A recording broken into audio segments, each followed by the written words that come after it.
are getting into an old-fashioned recommendation video, which I have not done just sort of a straightforward version of one of these in a while, but the mood struck.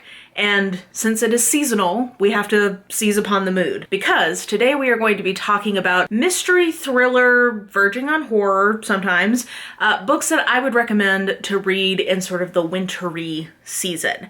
Now, most of these are directly snowy. A couple of them I just think have the claustrophobia, and you will see a lot of representation on this list of what I describe as isolated close circle mysteries or isolated close circle thrillers, basically where a bunch of people are stuck together for some reason, somebody dies, more people start dying, you gotta figure out who done it before you get got. And I really love this trope, it's my all-time favorite one, and I do think that it is particularly well suited for the winter, so there just happen to be a lot of that trope in this list, and partially that's because a great way to trap people together is to snow them in together. So, some of these books I will give you a specification that I think you should read either this or that. We'll cross that bridge when we get there. But let's start with the two that are the least directly snowy, but in my opinion, I just think these have a really lovely sort of claustrophobic feeling to them, and therefore, actually I just realized I think these are both set in Scotland. And now that I've been to Scotland, it is very, you know,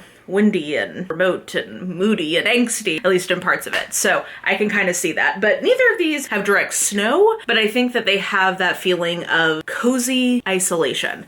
First of all, Sleep by C.L. Taylor. This is one where there's a bunch of people who are in this like little rustic inn in Scotland, and somebody starts killing them. I will say it takes a while to get to that part. It starts off with this accident that our point of view character is involved in, and her recovery from that. And she comes to think that the person who maybe has been trying to kill her back in, I think, London, has followed her up to Scotland. So that's kind of the hook here. But it's called Sleep because she has, like, sleep issues. So this one, like I said, not directly snowy, but I think it has that cozy claustrophobia that I like in a wintry mystery read. The other one that's not directly snowy, at least not to my memory, is Turn of the Key by Ruth Ware. This is a retelling of The Turn of the Screw by Henry James, which is sort of like proto-ghosty horror kind of novel in terms of the horror genre.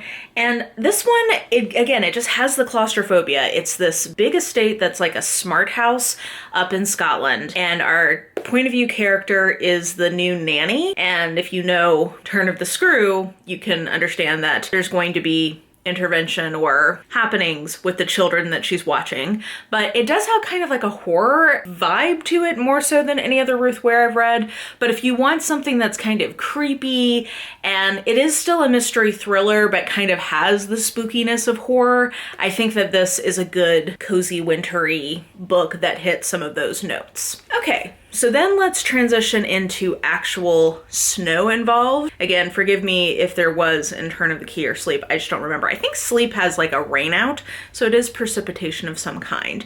But I don't remember that being in Turn of the Key, but could be I just forgot. Okay, so the actual snowy ones. First of all, I thought I'd recommend a short story in case you're not wanting to commit to a full novel. You just want like a little hit.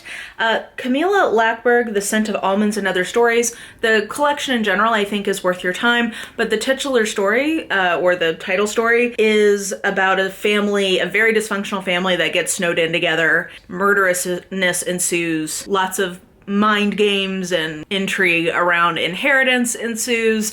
And like I said, I think if you want a short story version of a very good version of that kind of claustrophobic snowy mystery, I think that this could be a good one. Okay, so then let's transition to maybe some classics in this genre, because this is a very well-loved formula that dates back to the dawn of the mystery genre as we know it, so the golden age of detective fiction. Let's start with the one I don't have in physical form, The Sitterford Mystery by Agatha Christie. If you watch this channel, you know I'm a Christie head, but I do really love The Sitterford Mystery for the cozy winter vibe. So basically the setup is that there's this group of interconnected folks who are at a seance on a winter's night, and at the seance, the spirits predict that dude who is not there is gonna die that night.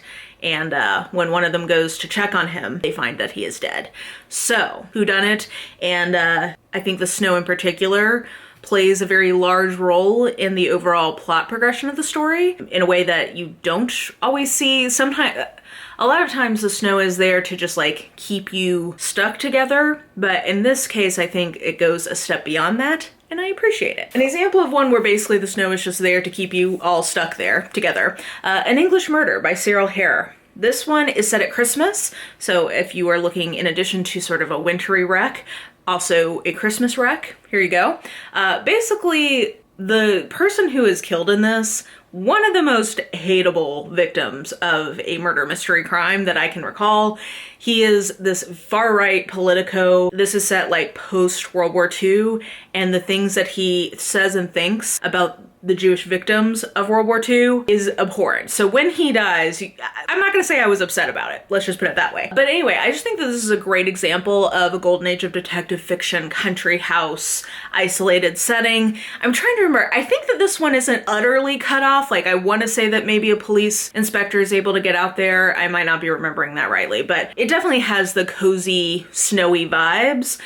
So I think for that reason, it's a great winter mystery pick. And then the last one, another Agatha Christie, because I just couldn't help myself. A lot of, I think, good wintry picks from Agatha Christie, but I went with Murder on the Orient Express by Agatha Christie, which is arguably her best known book, either this or And Then There Were None. So as you can see from this cover, there's a lot of snow because the setup is that there are all of these strangers traveling on this train, the titular Orient Express, and they are going from Istanbul to Calais, and along the way they get snowed in, somebody dies, another victim who you ain't sad to see get it. So if you like that murder mystery, this one also has a pretty hateable victim, and Poirot happens to be there. He's on the case.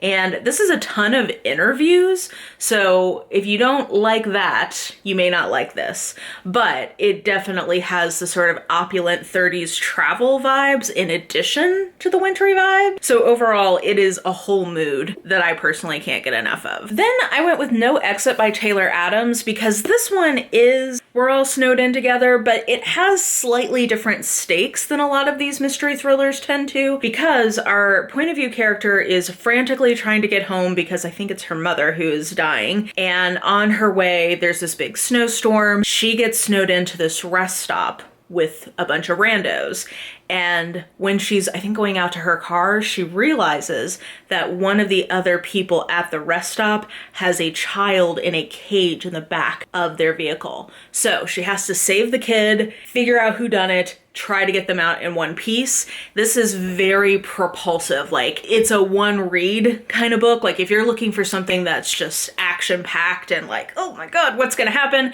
I think that this could be a good pick. And again, because of the snowed-in factor, very claustrophobic, very chilly, good for the winter. And I'm tempted to say the last three are all interchangeable, but I think that's not quite true. I'm gonna say An Unwanted Guest by Sherry Lapina is different enough from my last two picks that I'm not gonna say you should pick one of these. And An Unwanted Guest is just a really satisfying mystery thriller. I think the writing is a little odd, which is the only knock against it. Like, I wish the prose itself was a little stronger, but it's a classic version of an isolated close circle mystery because they're all snowed in together, say it again. This time it's at an inn. It is people who don't necessarily know each other. On the first night, this very rich, glamorous woman falls down the stairs, question mark, is it an accident? Is it on purpose? We don't know. Everybody's stuck together, more shenanigans ensue, and they're all snowed in. So I think that this is a very good version of the variant where the people don't necessarily know each other, so for that reason I think it's a little different than my last two recommendations. And for these last two, I'm gonna say pick one or the other because they're pretty similar stories.